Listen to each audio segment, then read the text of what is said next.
ఈరోజు మాఘ అమావాస్య శుక్రవారంతో కలిసి వచ్చింది. దీన్ని శుక్ర అమావాస్య అనే పేరుతో పిలుస్తారు.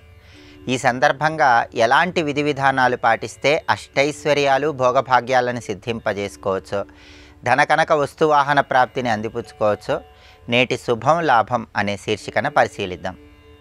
మాఘమాసంలో వచ్చే అమావాస్య చాలా శక్తివంతమైంది. మాఘ అమావాస్య సందర్భంగా నువ్వుల నూనె దానం ఇచ్చిన, దుప్పట్లు దానం ఇచ్చిన గ్రహదోష తీవ్రతను తగ్గింపజేసుకోవచ్చు. అలాగే నల్ల నువ్వులు బెల్లం కలిపి ఒక ఎరుపు రంగు వస్త్రంలో మూటగట్టి దానం ఇవ్వటం ద్వారా కూడా గ్రహదోష తీవ్రతను తగ్గింపజేసుకోవచ్చు. అయితే మాఘ అమావాస్య శుక్రవారంతో కలిసి వచ్చింది కాబట్టి దీన్ని శుక్ర అమావాస్య అనే పేరుతో పిలుస్తారు. ఈ శుక్ర అమావాస్య చాలా శక్తివంతమైంది. శుక్ర అమావాస్య రోజు ఏ గృహంలో అయితే 11 పసుపు గణపతుల పరిహారం పాటిస్తారో ఆ ఇంట్లో అష్టలక్ష్ముల సంపూర్ణమైన అనుగ్రహం ఉంటుంది. లక్ష్మీ గణపతి అనుగ్రహం ఉంటుంది. ధనకనక వస్తువాహన ప్రాప్తిని సిద్ధింపజేసుకోవచ్చు. ఈ 11 పసుపు గణపతుల పరిహారం ఎలా పాటించాలంటే, మీ గృహంలో పూజా మందిరంలో లక్ష్మీ గణపతి చిత్రపటానికి గంధం బొట్లు కుంకుమ బొట్లు అలంకరించి ఆ లక్ష్మీ గణపతి చిత్రపటం దగ్గర 11 తమలపాకులు ఏర్పాటు చేయాలి. ఆ 11 తమలపాకుల మీద 11 పసుపు ముద్దలు ఉంచాలి. అంటే ఒక్కొక్క తమలపాకులో ఒక్కొక్క పసుపు ముద్ద చొప్పున 11 తమలపాకుల మీద 11 పసుపు ముద్దలను ఉంచాలి. ఆ పసుపు ముద్దలను హరిద్రా గణపతి స్వరూపంగా భావించుకోవాలి. ఈ 11 పసుపు ముద్ద గణపతులు అంటే ఈ 11 హరిద్రా గణపతి స్వరూపాలకి అక్షింతలు వేయాలి. 11 రకాలైనటువంటి పుష్పాలు ఉంచాలి. అంటే ఒక్కొక్క హరిద్రా గణపతి ఒక్కొక్క పసుపు ముద్ద దగ్గర ఒక్కొక్క రకం పుష్పం ఉంచాలి. అలా 11 పసుపు గణపతుల దగ్గర 11 రకాల పుష్పాలు ఉంచాలి.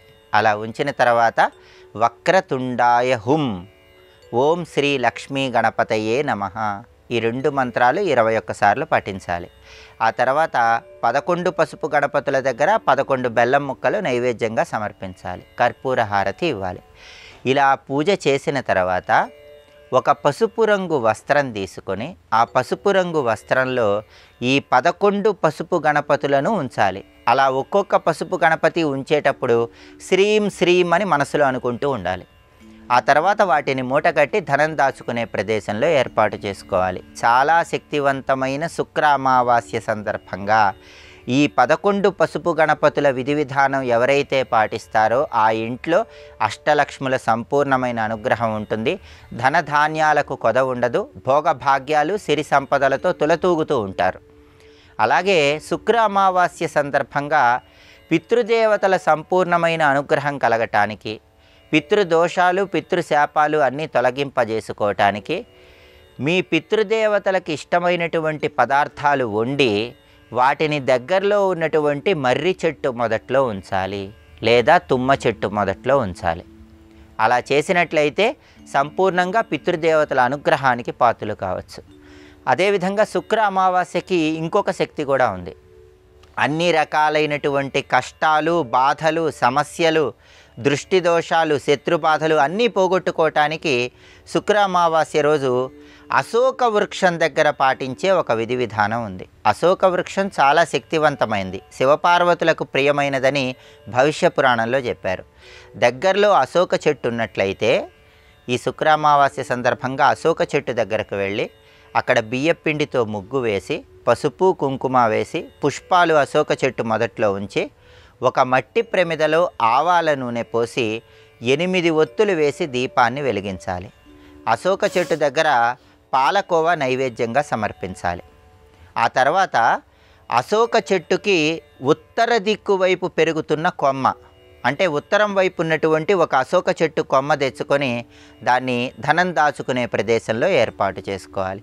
దీనివల్ల ఆదాయ మార్గాలు పెరుగుతాయి, వృధా ఖర్చులు తగ్గుతాయి, కుటుంబంలో సమస్యలు కష్టాలు బాధలు అన్నీ తొలగింపజేసుకోవచ్చు, దృష్టి దోషం శత్రుబాధల నుంచి సులభంగా బయటపడవచ్చు. కాబట్టి మాఘ అమావాస్య శుక్రవారంతో కలిసి వచ్చింది. చాలా శక్తివంతమైనటువంటి శుక్ర అమావాస్య సందర్భంగా ఈ అశోక చెట్టు విధి విధానము, 11 పసుపు గణపతుల విధి విధానము, తుమ్మ చెట్టు దగ్గర లేదా మర్రి చెట్టు దగ్గర పితృదేవతలకు ప్రియమైన పదార్థాలు ఉంచటము, ఈ విధి విధానాలు పాటించడం ద్వారా సంపూర్ణంగా అన్ని రకాలైనటువంటి కష్టాల నుంచి బయటపడి సమస్త శుభాలను సిద్ధింపజేసుకోవచ్చు.